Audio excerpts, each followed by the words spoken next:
Now the first and most important step is to disconnect the battery first. Anytime we work with the airbag system, whether it's the module, the airbags, or the seat belts, we always want to disconnect the battery first.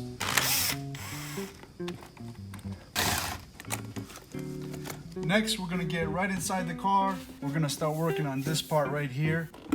From this side, start working it towards you. And this whole part comes off. Pull this down.